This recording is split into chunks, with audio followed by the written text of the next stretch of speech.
This is a video of how I made this solid cherry liquor cabinet. The cherry as well as the spalted maple drawers comes from a local mill in central Iowa.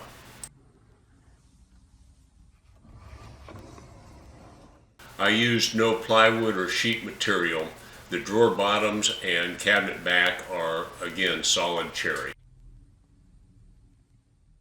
The inserts for the drawers are all removable should somebody wish to use this as a bureau or dresser at a later date. I secured the lumber for the project from the friendly folks at Bear Creek Hardwoods. They are located west of Des Moines, Iowa on I-80 and north of the town of Earlham. Becky, who runs the mill with her father Monty, is very skilled at running the fork truck and very accommodating in helping you select the lumber you want. With the lumber secured, we're off to the shop to start on the project.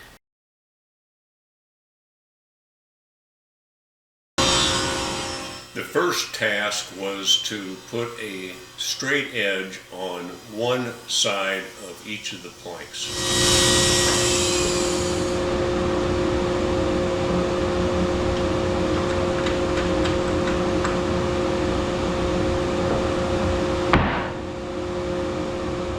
With one clean edge, I can now put that edge up against the fence of my sled and trim the ends of the planks, cleaning up any checks and making manageable pieces to run through the planer.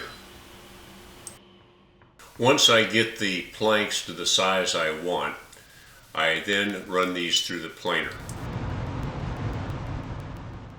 You've seen me do this process before, where I hot glue the board and wedges to a sled and then run this contraption through the planer all together. What this does is gives me one surface of the plank, which is now parallel to the very flat surface of the bottom of the sled. I then simply flip this plank over with the planed edge on the bottom and run it back through the planer to the proper and final thickness desired. With the planks at the final thickness and rough length, I can now focus on getting good glue edges. I find that I can do this at the table saw with a nice clean sharp blade and an iterative process with the final cuts usually just a half a thickness of the saw blade. After sorting through the individual planks and coming up with good panels for the two sides, top and bottom, I now mark for biscuits. I generally put biscuits anywhere from 4 to 6 inches apart. The glue up is pretty straightforward. I repeat this 4 times for the top, the two sides, and then the bottom panel.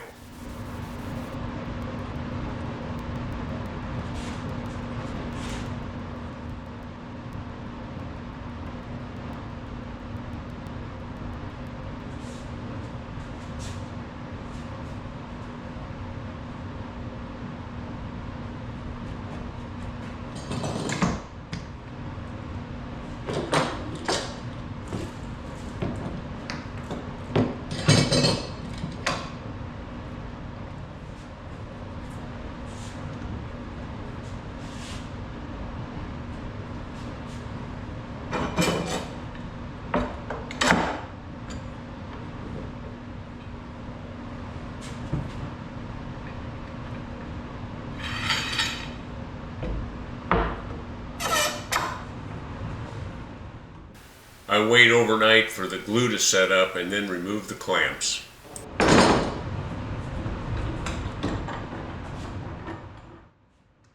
Any major glue squeeze out, I'll clean up with a paint scraper.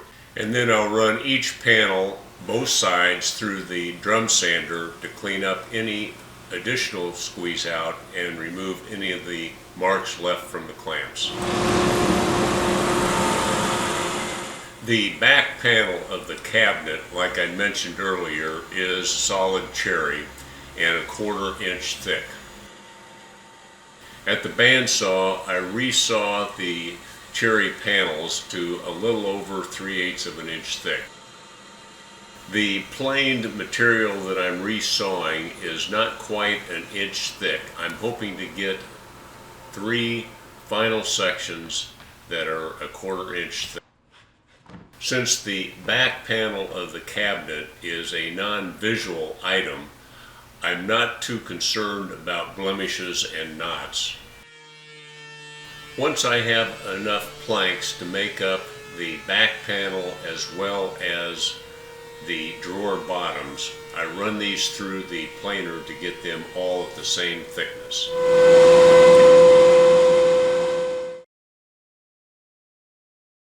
The glue up of the back panel and the drawer bottoms were a little bit more finicky because of the flimsiness of the planks.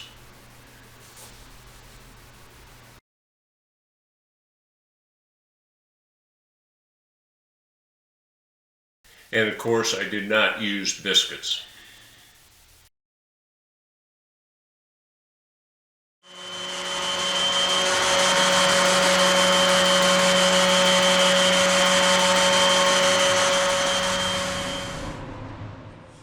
With the panels all cleaned up, it's now time to start cutting them to final dimensions.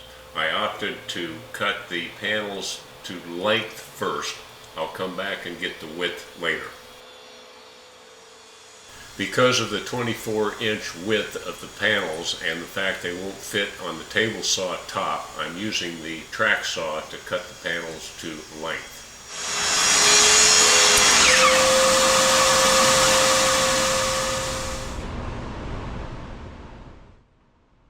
When cutting these panels to length and then ultimately to width, it's important that you maintain 90-degree or square corners, because you can easily get yourself into a situation where you've developed a parallelogram that is really not a rectangle.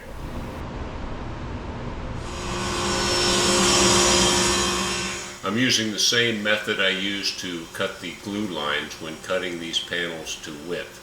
My final cut is a 1/2 kerf thick. This gives me a nice clean cut with minimal tear out. The top panel is 4 inches longer and 2 inches wider than the sides and bottom. This dimension allows for a visual overhang as well as a 45-degree chamfer along the edge. I thought of all kinds of fine woodworking techniques to assemble this cabinet, but in the end I opted for pocket holes. Pocket holes are simple, easy, forgiving, and since I'm matching grain direction with the side panel's top and the bottom of the cabinet, I don't see any issue with expansion. Before I can assemble the cabinet, I need to cut a 1/4 inch dado in the back edge of the 2 side panels and the bottom to accept the 1/4 inch back panel, as well as a stringer across the top, which I will use later to attach the top panel to the cabinet.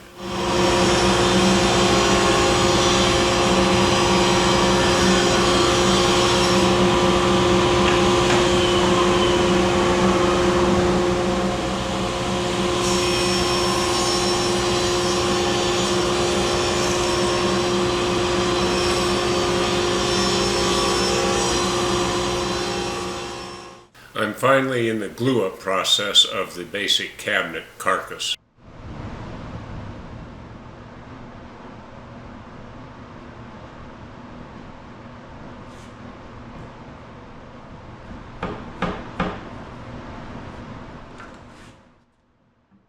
This is very similar to assembling carcasses for kitchen cabinets.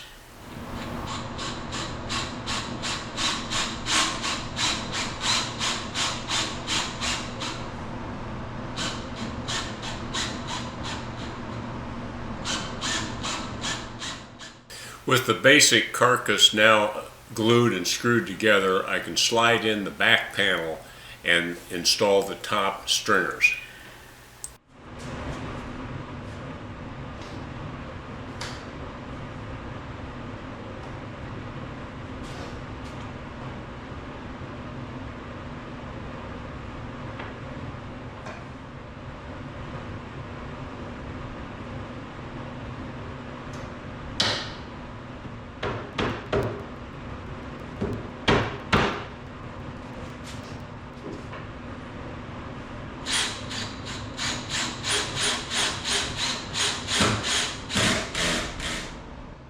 The back panel and the two top stringers, of course, adds a lot of rigidity to the box.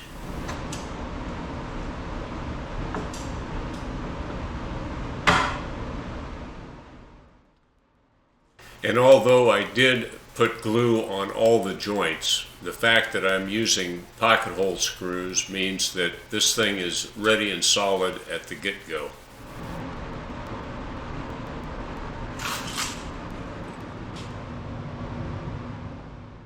I could have started in on building panels for the doors, but I decided to do something different and start working on some legs.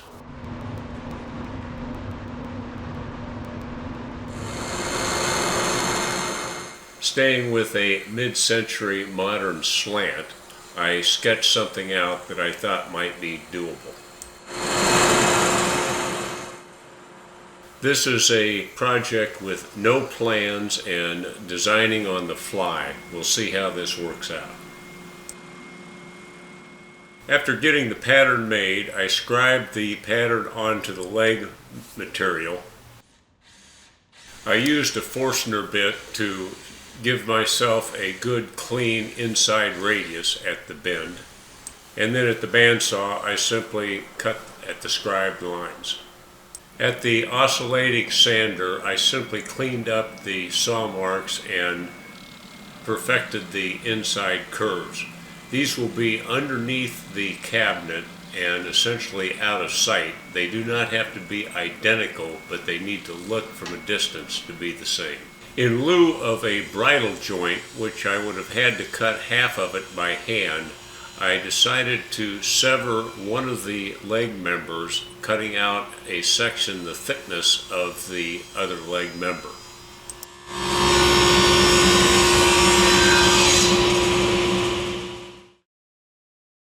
So I went from this to this. I will be screwing and gluing the legs to the bottom of the cabinet, so I'm not too worried about the integrity of that joint. And then I give the edges of the legs, or if you want to call it a stand, a quick round over. I'm now working on the two door panels for the front of the cabinet. My approach is to purposely cut these not only wide but longer than the opening and then sneak up on the final size. I've got the width figured out, now I need to get the length. As you can see, these panels just barely fit on my sled.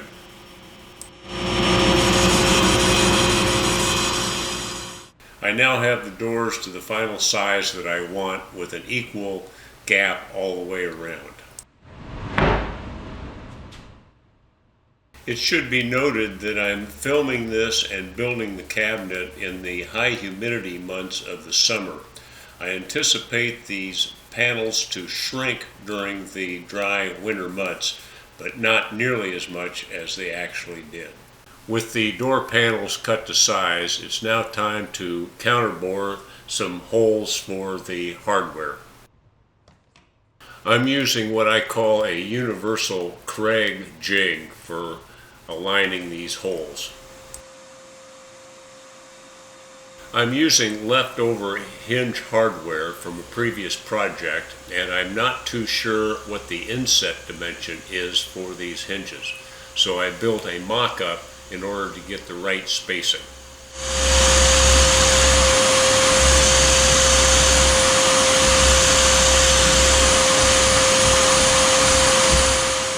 This jig also allows you to drill pilot holes for the screws for the hinges. Installing the doors was easy, and getting the spacing, I just laid the cabinet on its side.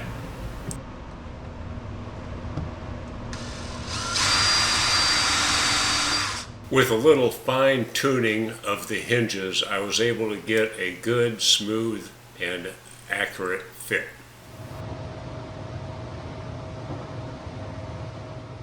With the cabinet assembled with the doors on, I set the top on and decided to keep in line with the mid-century modern styling.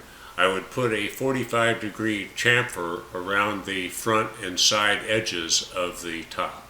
I manhandled this slab at the router table, and I did this in multiple passes as not to cause too much burning and of course any tear out.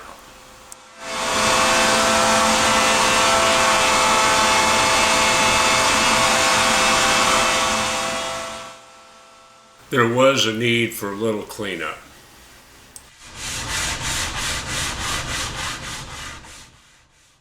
I'm now going to focus on the drawers, but before I do that, I like to install the drawer slides. Since I'm using full inset doors, if I install the door slides on the side of the cabinet, the drawers will impinge on the hinge itself. Not the door, just the hinge. In order to have full latitude as to where to mount the drawers up and down, I need to put a standoff for the door slides. After determining the distance for the standoff, I decided to use blocks for this. I did not want to have a continual piece for fear that I might have a differential expansion in the wood grain from the side and the standoff. After determining where I wanted the drawers to land vertically, I glued and screwed these blocks into place.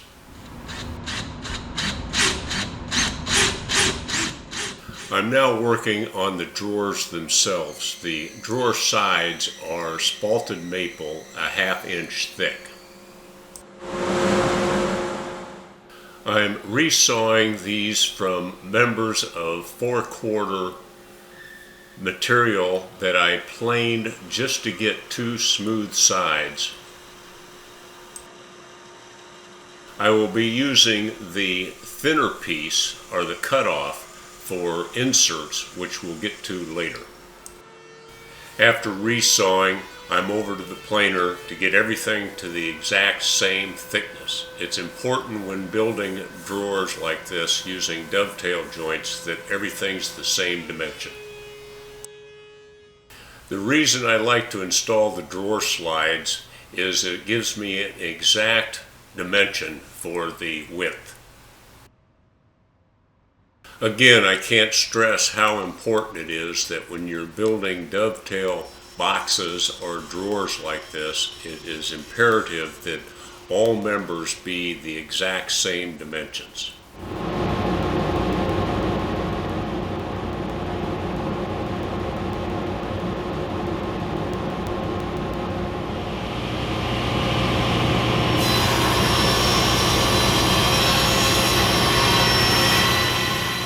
And if you're using a dovetail jig like I do, you'll need stock to zero in the router bit depth as well as the jig dimensions.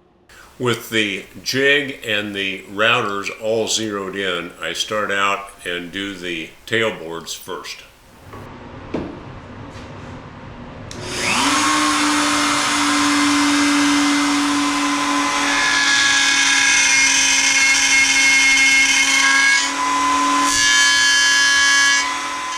And then you flip the jig around and do the pin boards. Before I actually do the pin board cuts on the final stock, I do one more check fit on a piece of sample board.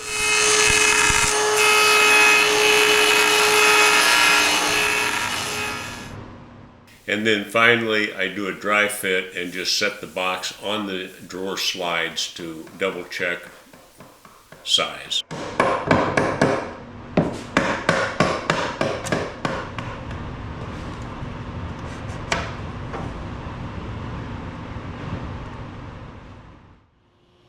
Before I can assemble the drawers, I need to cut a 1/4 inch dado all the way around to accommodate the drawer bottom.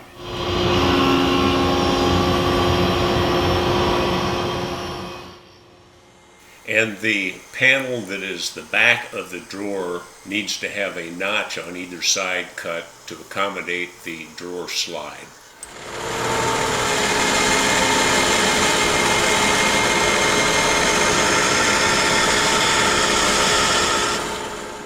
Now that I can dry fit the drawer boxes together, I can final cut the drawer bottom. I first used the track saw to give me a nice good edge that I can put up against the fence on the table saw. And I'm finally ready to glue up the drawers.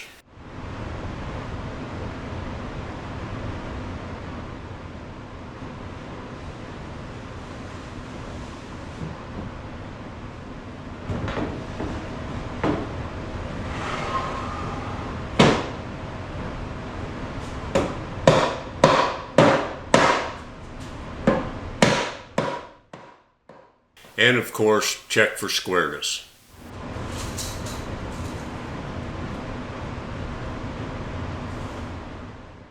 There's one more final thing that I need to do to these drawers, and that is to drill a small hole in the back panel in the lower corner to accommodate this leveling pin. Again, because I have mounted temporarily the drawer slides, it's easy to mark where these holes need to be.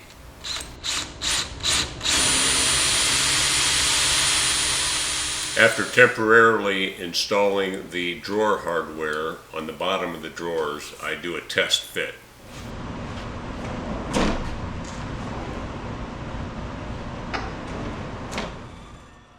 Now it's time to work on inserts for the drawers. These inserts are to hold various items upright while pulling out the drawers to keep them from tipping over, such as the liquor bottles, stemware, and glasses for drinks.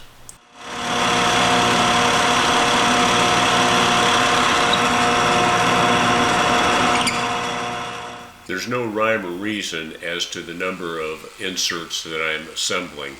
I figure I just do a combination of different ones and hopefully be able to come back if I need more and add them at a later date.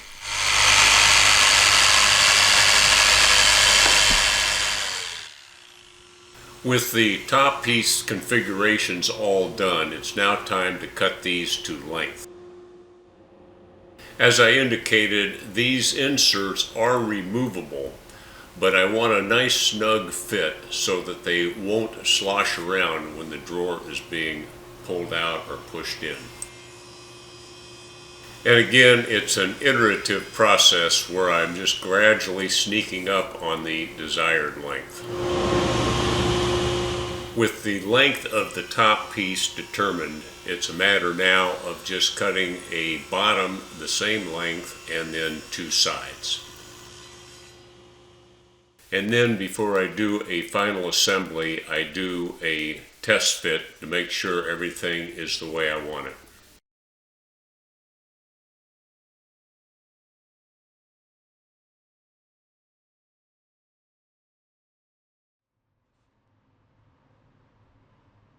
You've seen me do glue ups like this before.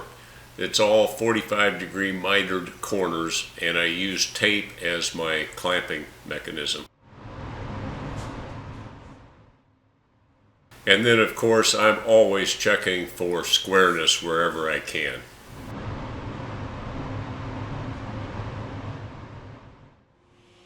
And then once the glue dries overnight, I use my jig to cut grooves to put in splines at the corners. I'm using walnut as spline material to give a nice good contrast of materials.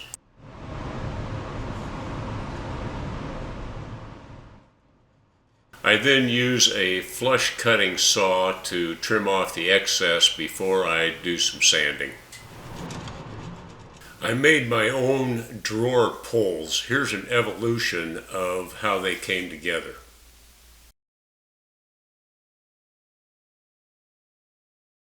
The first step was to take iterative passes with a round-nosed bit at the router table. And then at the table saw, I cut off one leg of each side, if that makes sense. And then I sliced the remaining piece down the middle, giving me two handles with matching grain. And then over to the sander to shape the two ends.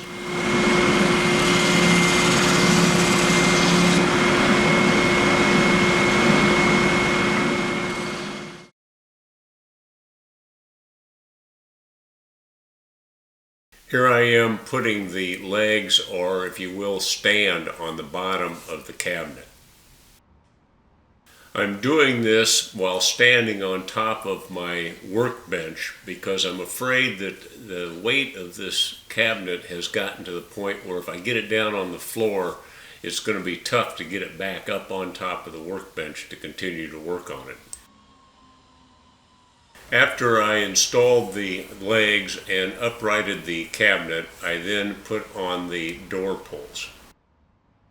I was careful with putting in an oversized pilot hole, lubricating the screws so that I would not split the door pulls.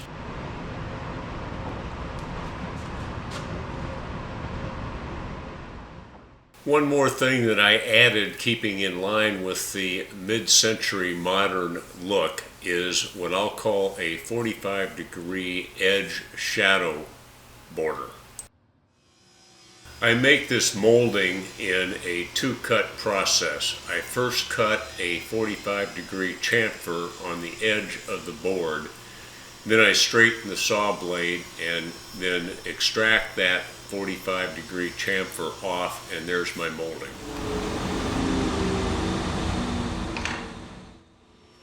I don't have a chop miter saw in the shop, so I used the table saw to do the miters of the corners, and then I did a complete dry fit up before I went in to glue the pieces on. As you can imagine, the way I made this molding resulted in a very sharp, fine edge. I rounded that off manually with files and sandpaper.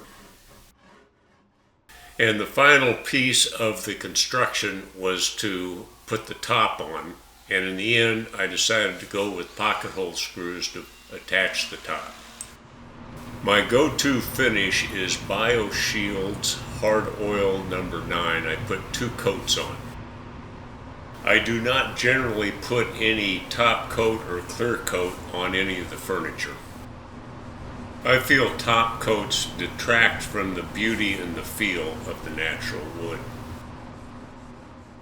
And there it is, folks, a mid-century modern inspired solid cherry liquor cabinet. I hope you enjoyed the video and it inspired you to do something in your shop.